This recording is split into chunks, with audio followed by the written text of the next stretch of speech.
तो कहानी शुरू होती है और हमें लॉयड नाम के एक लड़के को दिखाया जाता है जिसका पूरा गांव डीमन लॉर्ड से लड़ते हुए डिस्ट्रॉय हो गया और हम उसकी आंखों में देखकर जान सकते हैं कि वो इस तरह की दवाई पहले भी देख चुका है। और जब मर्लिन उसे वहां खड़ी देती है तो उसे काफी बुरा फील होता है क्योंकि उसकी लापरवाही की वजह से ही लॉयड का गांव बर्बाद हो गया था। फिर अपनी गलती सुधारने के लिए मर्लिन लॉयड को अपने घर ले जाने का सोचती है और लॉयड उसके साथ ही रहने लगता है। उसके बाद मर्लिन डिसाइड करती है कि वो लॉयड को जादू सिखाएगी। वो सबसे पहले उसे फ्लेम स्पेल मैजिक सिखाने की कोशिश करती है। वो उसे 3 सेकंड के लिए फ्लेम स्पेल यूज करके दिखाती है और फिर कहती है कि अगर तुम इसे नहीं कर पाते हो तो तुम्हें आज रात खाना नहीं मिलेगा। उसके बाद लॉयड शाम तक बहुत मेहनत करता है और अपने हाथ में छोटी सी आग जला लेता है। फिर जब वो खुश होकर उसे मर्लिन को दिखाता है तो मर्लिन उसका हौसला बढ़ाने के बजाय उसे कमजोर कहकर ताना मारती है और फिर वो उस पर फ्लेम मैजिक का यूज कर देती है जिससे लॉयड का चेहरा काला हो जाता है। और जो भी हो लेकिन लॉयड मैजिक सीख चुका था इसलिए वो उसे रात का खाना दे देती है। अगले दिन वो लॉयड से कहती है कि वो आज उसे वाटर मैजिक सिखाएगी। फिर वो उसे मैजिक परफॉर्म करके दिखाती है जिसमें जमीन से पानी की एक पतली धार निकलने लगती है। जिसके बाद फिर वो लॉयड को सेम चीज करने के लिए कहती है। लॉयड कोशिश करता है लेकिन बस वो जमीन को हल्का गीला कर पाता है और अपनी छोटी सी सफलता से वो खुद पर गर्व महसूस कर रहा होता है। लेकिन मर्लिन को इम्प्रेस करना इतना आसान नहीं था तो वो लॉयड को असली वाटर मैजिक का पावर दिखाने के लिए उस पर खूब सारा पानी डाल देती है। फिर टाइम बीतता जाता है, जो लॉयड की ट्रेनिंग जारी रहती है। वो जादू सीखने की पूरी कोशिश करता है और मर्लिन उसकी हर गलती के लिए उसे सजा देती है। धीरे धीरे मर्लिन की इस हार्ड ट्रेनिंग का असर दिखना शुरू हो जाता है क्योंकि सर्दियों का मौसम आते आते लॉयड की मैजिक स्किल काफी अच्छी हो चुकी थी। वो सिर्फ अपनी उंगलियां घुमाकर मर्लिन की बर्फ की मूर्ति बना देता है। ये देखकर मर्लिन काफी इंप्रेस होती है लेकिन वो अपना कैरेक्टर से बाहर आने नहीं चाहती थी। लेकिन वो उस बर्फ की मूर्ति को कंट्रोल कर लेती है और उससे लॉयड को पकड़कर मूर्ति को 30 फीट ऊंचा कर देती है ताकि लॉयड को दिखाया जा सके कि असली स्नो मैजिक क्या होती है। फिर मर्लिन उस मूर्ति को तोड़ देती है जिससे लॉयड भी जमीन पर गिर जाता है और इतने दिनों में वो लोग एक दूसरे को अच्छे से समझने लगे। इसलिए लॉयड जैसे ही बर्फ से निकलता है वो मर्लिन से कहता है कि मैं और ज्यादा मेहनत करूंगा। ये सुनकर मर्लिन हल्की सी स्माइल देती है और उसकी बात मान लेती है। फिर कुछ और टाइम बीत जाता है और एक सुबह मर्लिन अपने सोफे पर पड़ी होती है और उसे काफी सर दर्द हो रहा था क्योंकि पिछली रात उसने बहुत सारी शराब पी ली थी। लॉयड उसे देखने आता है और पूछता है कि क्या आप ठीक है। इस पर मर्लिन कहती है कि बिल्कुल भी नहीं, मेरी हालत बहुत खराब है। ये सुनकर लॉयड उसके माथे पर अपना हाथ रखता है और वो व्हाइट मैजिक का इस्तेमाल करता है जिससे कुछ ही सेकंड्स में मर्लिन का सर दर्द गायब हो जाता है और वो काफी अच्छा महसूस करने लगती है। फिर वो उठती है और लॉयड को गले लगाकर उसे ठीक करने के लिए थैंक्स कहती है। लेकिन जैसे ही वो ठीक होती है वो कहती है कि अब तुम्हारी ट्रेनिंग का वक्त हो गया और उसे उठाकर ट्रेनिंग के लिए ले जाती है। फिर कई साल बीत जाते हैं और एक दिन मर्लिन को एक बुक मिलती है जिसे देखकर वो काफी टेंशन में आ जाती है। उसी वक्त लॉयड वहां आ जाता है और कहता है कि डिनर तैयार है। तो मर्लिन कहती है कि मैं आ रही हूँ और उस बुक को बंद कर देती है। फिर जैसे ही वो उस बुक को रखने लगती है वो गलती से लॉयड के सामने गिर जाता है तो लॉयड उसे उठा लेता है और उस बुक को छूते ही उसके अंदर से सारी जानकारी लॉयड के दिमाग में भरने लगती है और अचानक से उसके दिमाग में इतनी इन्फॉर्मेशन आने के कारण वो बेहोश भी हो जाता है। ये सब देखकर मर्लिन हैरान रह जाती है और उसे पता चलता है कि लॉयड को एक योद्धा के रूप में चुना गया है। फिर वो लॉयड को उसके कमरे में सुला देती है। लेकिन अगर लॉयड को सच में एक योद्धा के रूप में चुना गया है तो मर्लिन नहीं चाहती कि लॉयड भी उन गलतियों को दोहराए जो उसने की थी। इसलिए मर्लिन उसके माथे पर किस करती है जिससे लॉयड का माथा चमकने लगता है, यानी कि मर्लिन ने उस पर कोई मैजिक स्पेल परफॉर्म किया था। वो नहीं चाहती थी कि लॉयड भी अपनी मैजिक पर घमंड करने लगे जैसे कभी वो किया करती थी। अगले दिन लॉयड की ट्रेनिंग दोबारा शुरू होती है। इस बार मर्लिन उसे जंगल में ले जाती है ताकि वो अपनी व्हाइट मैजिक का प्रैक्टिस कर सके। फिर लॉयड एक फल पर व्हाइट मैजिक करता है और उस फल को तुरंत ही पका हुआ और रसीला बना देता है। तो मर्लिन उसकी तारीफ करती है लेकिन साथ ही वो उसे दिखाना चाहती थी कि अभी भी उसे बहुत कुछ सीखना है। इसलिए वो खुद एक पेड़ पर हाथ रखती है और पूरे पेड़ को हरा भरा बनाकर उसे पके हुए फलों से भर देती है। फिर रात में मर्लिन लॉयड को पढ़ने में मदद कर रही होती है। वो उसे बताती है कि कुछ और ऐसे भी होते हैं जो कुछ रेयर मैजिक का यूज करके मॉन्स्टर को कंट्रोल कर सकते हैं। आगे लॉयड बुक में एंशिएंट मैजिक के बारे में देखता है। फिर जब वो इसके बारे में मर्लिन से पूछता है तो वो अचानक से सीरियस हो जाती है और कहती है कि तुम्हें एंशिएंट मैजिक सीखने की जरूरत नहीं है। उसके बाद मर्लिन उसे अगली ट्रेनिंग में अपने मैजिक विंड को जल्दी से जल्दी समन करना सिखाती है। लेकिन लॉयड उसे समन करने में काफी टाइम लगा रहा था तो मर्लिन उसे अपनी विंड से जमीन पर गिरा देती है और कहती है कि तुम चाहे कितनी भी ताकतवर बन जाओ अपनी ट्रेनिंग को कभी मत छोड़ना। तो लॉयड प्रॉमिस करता है कि वो अपनी ट्रेनिंग को कभी छोड़ेगा नहीं। फिर अगला लेसन मैजिक स्टोन्स के बारे में होता है। मर्लिन उसे बताती है कि इन मैजिक स्टोन्स में बहुत ज्यादा पावर होती है और ये अपने आसपास की चीजों को भी मैजिक स्टोन में बदल सकती है। फिर कुछ साल बीत जाते हैं और एक दिन मर्लिन ट्रेनिंग के दौरान लॉयड को एक सुनसान जंगल में ले आती है और उसे एक चाकू देते हुए कहती है कि अब तुम्हें इस जंगल में खुद से सर्वाइव करना होगा और अपने दम पर घर लौटना होगा। और इससे पहले कि लॉयड कुछ कहता मर्लिन वहां से भाग जाती है और अब लॉयड उसे जंगल में अकेले फंस गया होता है। उसी वक्त वहां एक सफेद भेड़िया आ जाता है और वो लॉयड पर हमला कर देता है। तो लॉयड अपनी जान बचाने के लिए भागने लगता है और फिर वो एक पेड़ पर जाकर अपनी जान बचाता है। वो सोचता है कि एक व्हाइट मैजिशियन होने के कारण उसके पास इतनी पावर नहीं है कि वो उस खतरनाक भेड़िए का सामना कर सके। इसलिए वो बिना लड़ाई किए छुपकर घर जाने का फैसला करता है। फिर वो अपने मैजिक से आसपास का एरिया स्कैन करता है ताकि वो पता कर सके कि उसे किस डायरेक्शन में जाना है। और स्कैन करने के बाद उसे समझ में आता है कि वो अपने घर से बहुत ज्यादा दूर आ चुका है और अब उसे किसी तरह से जंगल पार करके घर जाना होता है। फिर जैसे ही रात होती है वो अपनी मैजिक को इम्प्रूव करने के लिए प्रैक्टिस करता है। ऐसे ही कई दिन बीत जाते हैं और एक दिन लॉयड गलती से एक सूखी टहनी पर पैर रख देता है जिसके कारण उसके सामने एक विशाल मकड़ी आ जाती है जिसे देखकर लॉयड बहुत ज्यादा डर जाता है और उल्टी दिशा में भागने लगता है। फिर वो अपनी स्पीड बढ़ाने के लिए हेस्ट स्पेल का यूज करता है और उस मकड़ी से बच जाता है। आखिरकार जैसे तैसे वो सही सलामत घर पहुंच जाता है लेकिन थकावट के कारण वो घर के दरवाजे पर ही बेहोश हो जाता है। फिर जब मर्लिन उसे वहां देखती देखती है तो काफी प्राउड महसूस करती है क्योंकि लॉयड अपनी मैजिक और समझदारी के दम पर अकेले ही वापस आ गया था। फिर कुछ और साल बीत जाते हैं और एक दिन लॉयड सफाई कर रहा होता है और मर्लिन के डेस्क पर उसे एक किताब दिखती है जो कि एक टाउन के बारे में थी। वो लॉयड को काफी इंटरेस्टिंग लगती है और वो मर्लिन से पूछता है कि क्या मैं ये किताब ले लूं, तो मर्लिन हाँ कर देती है। और अभी तक लॉयड की ट्रेनिंग लगभग कंप्लीट हो चुकी थी, उसे अब मर्लिन की पनिशमेंट झेलनी नहीं पड़ती है। लेकिन मर्लिन उसे हर दूसरे दिन नए मैजिक को बनाने में मदद करने के लिए जबरदस्ती ले जाती है क्योंकि लॉयड का स्पेल डेवलपमेंट में गजब का टैलेंट होता है। लेकिन लॉयड अब खुश भी होता है क्योंकि मर्लिन अब उसे अपने बराबर समझती है। लेकिन पिछले एक हफ्ते से वो ठीक से सोया नहीं था क्योंकि मर्लिन उसे हर रात रिसर्च के बारे में बिजी रखती थी। इसी कारण से धीरे धीरे लॉयड तंग आने लगा और साथ ही टाउन लाइफ के बारे में उसकी इंटरेस्ट भी बढ़ती जा रही थी। आखिरकार वो एक बड़ा फैसला लेता है और जब उसकी अगली सुबह मर्लिन लॉयड के कमरे में आती है ताकि वो उसे मैजिक बनाने के काम में हेल्प करने के लिए बुला सके, तो वो हैरान रह जाती है क्योंकि लॉयड वहाँ नहीं था। वो डेस्क पर रखी उस किताब को देखती है तो उसे समझ आ जाता है कि लॉयड कहाँ गया है और फिर सीन शिफ्ट होता है और लॉयड पहली बार किसी टाउन में गया। वो वहाँ की बिजी लाइफ को देखकर काफी हैरान होता है। फिर उसे भूख लगती है और वो एक ब्रेड खरीदता है, लेकिन उसे खरीदने में उसके सारे पैसे खत्म हो जाते हैं।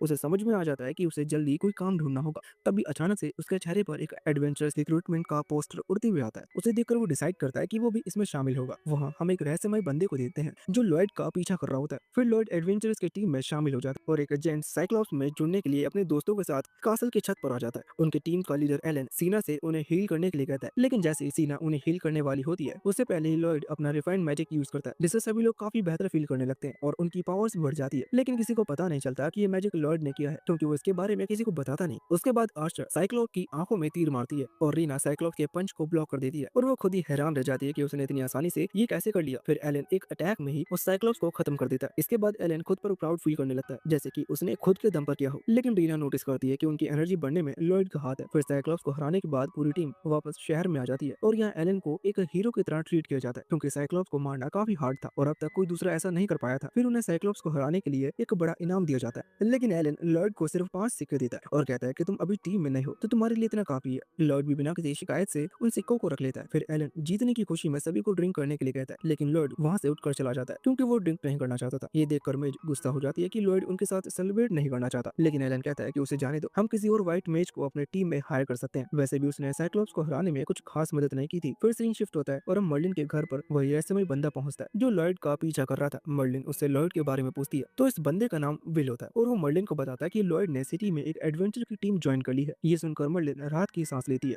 कि अब समय आ गया है जब लॉयड को खुद ही अपने फैसले लेने होंगे और जब तक वो अपने पावर्स का घमंड नहीं करता जैसा कि मैं अपने यंग दिनों में घमंडी हो गई थी उसे कुछ भी नहीं होगा। फिर विल उससे पूछता है कि क्या तुम्हें आज भी उस दिन का पछतावा है। ये सुनकर मर्लिन को अपनी गलती पर फिर से याद आती है। उस वक्त डीमन लॉर्ड मैजिक बुक को पाने के लिए खुद को सेक्रीफाइस करने के लिए भी तैयार था और मर्लिन इस खतरे को जान नहीं पाती जिस कारण से पूरा गांव एक ही झटके में तबाह हो जाता है, जिसमें मर्लिन के साथ साथ बाकी सारे लोग भी मारे जाते हैं। लेकिन उनकी टीम में साइबर नाम का एक बंदा था जो एंशिएंट मैजिक को यूज कर सकता था। उसने अपनी मैजिक से सभी मरते हुए लोगों को जिंदा कर दिया था, लेकिन इसके बदले उसे अपनी जान गंवानी पड़ी और तभी से मर्लिन खुद को दोषी मान रही है। फिर स्टोरी वापस लॉयड पर शिफ्ट होती है और वो अब भी उस टीम का हिस्सा है और हर बार जब भी उसकी टीम मुसीबत में होती है तो लॉयड उन पर बस स्पेल यूज कर देता है जिससे उनकी पावर्स बढ़ जाती है और इस तरह से वो लोग काफी फाइट्स जीत जाते हैं। लेकिन किसी को भी एहसास नहीं होता कि असल में पूरी टीम को लॉयड ने संभाल रखा है। फिर रात में रीना डिफेंस के बारे में एक बुक पढ़ रही होती है, तभी एलन उसके रूम में ये देखने के लिए आ जाता है कि वो क्या कर रही है। रीना उसे बताती है कि वो जानने की कोशिश कर रही है कि आजकल उसके शील्ड पर मॉन्स्टर के अटैक का कोई असर क्यों नहीं हो रहा। इस पर एलन कहता है कि हाल ही में मैंने भी खुद को ज्यादा पावरफुल महसूस किया है, लेकिन शायद हमारी पावर नेचुरली बढ़ रही है। तो रीना उसे याद दिलाती है कि पिछले कुछ टाइम से उन लोगों ने ढंग से ट्रेनिंग भी नहीं की, तो बिना मेहनत के उनकी पावर्स अचानक कैसे बढ़ सकती है। वहाँ जंगल में कुछ गार्ड्स निगरानी कर रहे होते हैं, तभी अचानक से एक गार्ड दर्द से चिल्लाने लगता है तो दूसरा गार्ड ऊपर देखता है तो वहाँ एक बड़ा सा गोलम होता है। वहाँ उसे एहसास होता है कि वो एक मामूली सी नौकरी के लिए अपनी जान गंवाने वाला है। अगली सुबह गार्ड कैप्टन एलन से मिलने आता है और उससे मदद मांगता है। वो बताता है कि पिछली रात जो लोग गार्डिंग कर रहे थे उन्हें बहुत ही बेरहमी से मार दिया गया। एलन तुरंत इस मिशन को एक्सेप्ट कर लेता है क्योंकि उसे लगता है कि वो उस गोलम को बहुत ही आसानी से हरा सकता है। फिर वो अपनी पूरी टीम के साथ उस जगह पर जाता है। वहाँ लॉयड अपनी ट्रैकिंग मैजिक का यूज करता है जिससे उन्हें गोलम का लोकेशन पता चल जाता है। फिर लॉयड की हेल्प के कारण वो लोग आसानी से गोलम को हरा देते हैं, लेकिन पास ही में एक डीमन छुपा होता है जो छत पर लगे पत्थरों की हेल्प से एक और गोलम बना देता है। लॉयड जब उस डीमन को ध्यान से देखता है तो उसे समझ जाता है कि वो एक मैजिक वैंड और मैजिक स्टोन की मदद से गोलम को कंट्रोल कर रहा है। अब मैजिक स्टोन काफी खतरनाक होती है, इसलिए लॉयड खुद ही कंट्रोल करने का डिसाइड करता है। फिर वो एक एक्यूरेसी स्पेल डालता है और लुलू से डीमन पर एक तीर चलाने का ऑर्डर देता है। तो लुलू अचानक से उसका ऑर्डर सुनकर थोड़ी हैरान होती है, खास करके तब जब डीमन दीवार के पीछे छुपा होता है, लेकिन फिर भी वो तीर चलाती है जो किसी तरह डीमन से कनेक्ट हो जाता है। लेकिन इसके बाद लॉयड मिया को कहता है कि वो डीमन के मैजिक वेंट को टेलीपोर्ट करके उसके पास ले आए और जैसे ही मिया ऐसे करती है लॉयड उसे वेंट की ताकत को सील करने के लिए एक स्पेल का यूज कर देता है। ये सब देखकर एलन को गुस्सा आने लगता है क्योंकि लॉयड सबको ऑर्डर दे रहा होता है जबकि असली लीडर तो वो है, इसलिए फिर वो अपनी लीडरशिप दिखाने के लिए गुस्से में आकर गोलम पर लास्ट अटैक करने के लिए आ जाता है। तो लॉयड उसे मरने नहीं देना चाहता था, इसलिए वो खुद पर स्पीड बढ़ाने वाला मैजिक यूज करता है और जल्दी से जाकर एलन को धक्का दे देता है ताकि वो गोलम से बच सके। इस तरह से लॉयड एलन की जान बचा लेता है, लेकिन एलन उल्टा उस पर चिल्लाने लगता है कि तू बीच में क्यों आया। फिर एलन गोलम को मार देता है और जब सभी वापस सिटी जाते हैं तो एलन गुस्से में आकर लॉयड को टीम से निकाल देता है कि तू सिर्फ टांग अड़ाता है और हमारी कोई मदद नहीं करता। और क्योंकि मर्लिन हमेशा से लॉयड को कहती थी कि उसकी पावर किसी काम की नहीं है, इसलिए लॉयड को अब लगने लगता है कि शायद उसकी ही गलती थी, इसलिए वो बिना ज्यादा कुछ कहे टीम को छोड़ देता है। अगले कुछ दिनों तक वो नई टीम में शामिल होने की कोशिश करता है, लेकिन ये इतना आसान नहीं था। ज्यादातर टीम्स पहले ही फुल हो चुकी थी और वैसे भी व्हाइट मेज को कोई भी अपनी टीम में रखना नहीं चाहता था। लेकिन इस बार किस्मत उसका साथ देती है और एक लड़की जिसका नाम यूई होता है, उसे एक व्हाइट मेज की जरूरत होती है। तो वो लॉयड को देखते ही उसका हाथ पकड़कर गिड़गिड़ाने लगती है कि प्लीज मेरी टीम में शामिल हो जाओ। फिर वो लॉयड को जबरदस्ती अपनी टीम में बाकी मेंबर से मिलवाने के लिए ले जाती है और बाकी लोग काफी हैरान होते हैं कि यूई इतनी जल्दी वापस कैसे आ गई। उन्हें लगता है कि शायद इसे व्हाइट मेज नहीं मिला क्योंकि इतने कम टाइम में उसे ढूंढना नामुमकिन था। लेकिन तब यूई लॉयड की तरफ इशारा करते हुए कहती है कि हमारी टीम को ज्वाइन करेगा। लेकिन यहाँ छोटी सी प्रॉब्लम होती है, यूई ने अभी तक लॉयड को नहीं बताया था कि वो उसे यहाँ क्यों लेकर आई है। तो लॉयड ने अभी तक टीम ज्वाइन करने के लिए हाँ नहीं बोला होता और बाकी मेंबर्स को लग रहा था कि इतनी जल्दी उन्हें व्हाइट मेज मिल ही नहीं सकता, यहाँ जरूर कुछ गड़बड़ है। तो वो यूई से कहता है कि हमें उस मिशन को छोड़ देना चाहिए, हमारे पास व्हाइट मेज नहीं है और वैसे भी क्या गारंटी है कि लॉयड क्लम की जगह भी ले पाएगा या नहीं। सभी को इस हालत में मिशन को एक्सेप्ट करना काफी रिस्की लग रहा होता है, लेकिन यूई और क्लाइंट को निराश नहीं करना चाहती थी क्योंकि उन्हें सच में मदद की जरूरत थी। यहाँ लॉयड को सारी बातें नहीं पता होती, लेकिन उसे इतना जरूर समझ आता है कि ये मिशन बहुत जरूरी है। तो वो पूछता है कि क्या ये काम किसी और टीम को नहीं दिया जा सकता। इस पर उसे बताया जाता है कि फिलहाल कोई भी टीम अवेलेबल नहीं है, ये मिशन काफी हार्ड है, इसलिए इसे सिर्फ ए या उससे ऊपर की रैंक टीम वाले ही एक्सेप्ट कर सकते हैं और वहाँ की सारी ए रैंक टीम पहले से ही दूसरे मिशन पर जा चुकी है, इसलिए अभी कोई दूसरी टीम इस मिशन को नहीं ले सकती है। यूई की टीम एस रैंक की है, इसलिए वो इस मिशन को ले सकते हैं, लेकिन उनकी टीम का व्हाइट मेज अभी उनके साथ नहीं है, तो उन्हें उसकी जगह किसी और की जरूरत है। उनके साथ एक और प्रॉब्लम होती है कि गिल्ड के नियमों के अनुसार वो सिर्फ उन्हीं लोगों के साथ काम कर सकते हैं जो उनके टीम के मेंबर है, इसलिए वो किसी दूसरी टीम से व्हाइट मेज को नहीं ले सकते और इतनी जल्दी किसी भी फ्री व्हाइट मेज को ढूंढना लगभग नामुमकिन है। लॉयड उनकी मदद करना तो चाहता है, लेकिन उसे लगता है कि वो अभी एस रैंक की टीम में शामिल होने के काबिल नहीं है और इसके पहले वो कुछ कहता यूई बोल पड़ती कि चिंता करने वाली बात नहीं है, बस तुम हमारी टीम ज्वाइन कर लो। फिर वो लोग लॉयड को एक खुले मैदान में ले जाते हैं ताकि उसे अपनी टीम में लेने से पहले उसके स्किल को टेस्ट किया जा सके और इन सब में लॉयड से कोई उसकी मर्जी भी नहीं पूछ रहा होता। फिर यूई उससे पूछती है कि तुम अपनी पावर्स का डेमो दो, लेकिन लॉयड परेशान हो जाता है कि कहीं उसकी पावर उन्हें निराश ना कर दे क्योंकि वो लोग उसके मास्टर की तरह एस रैंक के हैं। तभी डेक्स यूई से कहता है कि तुम्हें लॉयड को ऐसे अचानक से सबके सामने पावर्स दिखाने के लिए नहीं कहना चाहिए। अगर तुम टेस्ट लेना ही चाहती हो तो तुम कम से कम उसे ये बताओ कि उसे कौन सा स्पेल यूज करना है। अब डेक्स की बात में दम तो है, तो यूई लॉयड से उन सब पर एनहांसमेंट मैजिक यूज करने के लिए कहती है और ये सुनकर लॉयड हैरान रह जाता है क्योंकि उसे एस रैंक की टीम में शामिल होने के लिए बहुत ही आसान सा टेस्ट लग रहा था। फिर वो उसे परफॉर्म करने के लिए यूई से पूछता है कि क्या वो सच में चाहती है कि वो बस एनहांसमेंट मैजिक करके दिखाए। इस पर यूई कहती है कि हाँ बिल्कुल, तुम्हें यही करना है, लेकिन तुम्हें इस मैजिक का यूज सभी लोगों पर एक साथ करना है। यूई की ये बात सुनकर लॉयड और ज्यादा कंफ्यूज हो जाता है क्योंकि उसने पहले कभी कई बार कई लोगों पर एक साथ एनहांसमेंट मैजिक यूज किया है और ये उसके लिए बाएं हाथ का खेल है, तो फिर टेस्ट में ये लोग इतना आसान काम करने के लिए कैसे बोल सकते हैं। शुरुआत में उसे लगता है कि शायद इसमें उनकी कोई शर्त छुपी हुई है जो उसे नहीं बताई गई, लेकिन ऐसा कुछ भी नहीं होता। वो लोग बस इतना चाहते थे कि लॉयड उन सभी पर एक साथ एनहांसमेंट मैजिक करे और यहाँ उन लोगों को लग रहा होता है कि लॉयड के लिए थोड़ा सा मुश्किल हो सकता है। वो उससे पूछते हैं कि क्या वो कर पाएगा, तो लॉयड कहता है कि हाँ मैं कर सकता हूँ, लेकिन उसे अभी समझ में नहीं आ रहा कि ये टेस्ट इतना आसान क्यों है। फिर वो अपना मैजिक इवेंट समन करता है और एनहांसमेंट मैजिक करना शुरू करता है, लेकिन यूवी का ध्यान इस बात पर जाता है कि उसने अचानक से इवेंट कहाँ से निकाल लिया। वो उससे पूछती है कि ये कहाँ से आया, तो लॉयड उसे बताता है कि ये बस एक सिंपल स्टोरेज मैजिक था। अब यहाँ लॉयड जानना चाह रहा होता है कि यूवी को उसका एनहांसमेंट मैजिक कैसा लगा, लेकिन यूवी को तो पहले से पता नहीं चला था कि लॉयड ने कोई जादू किया भी। लेकिन जब वो उसके बारे में सोचती है तो वो खुद को ज्यादा पावरफुल महसूस कर पा रही थी। बाकी लोगों पर भी इसका असर होता है,